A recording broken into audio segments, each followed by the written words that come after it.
The control group.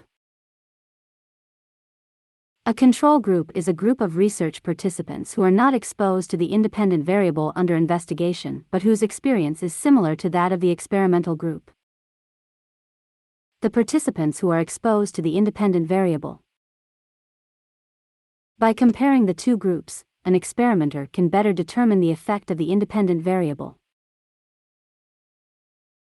To study the effectiveness of a particular therapy, for example, experimenters typically divide participants into two groups after obtaining their consent to participate in the experiment.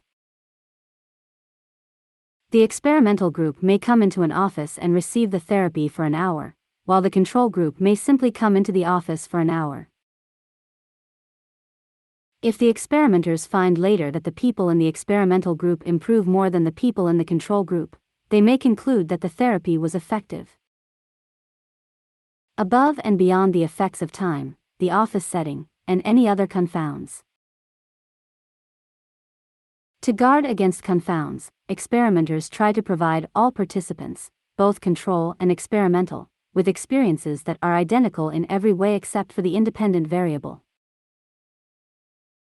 Of course, it is possible that the differences observed between an experimental group and control group have occurred simply by chance. Thus, as with correlational studies, investigators who conduct experiments must do a statistical analysis on their data and find out how likely it is that the observed differences are due to chance.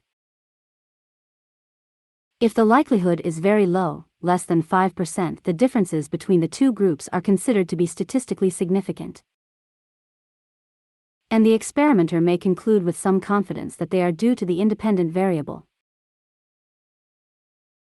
As a general rule, if the sample of participants is large, if the difference observed between groups is great, and if the range of scores within each group is small, the findings of an experiment are likely to be statistically significant. An additional point is worth noting with regard to clinical treatment experiments. It is always important to distinguish between statistical significance and a notion called clinical significance. As you have just read, statistical significance indicates whether a participant's improvement in functioning, large or small, occurred because of treatment. Clinical significance indicates whether the amount of improvement is meaningful in the individual's life. Even if the moods of depressed participants improve because of treatment, the individuals may still be too unhappy to enjoy life.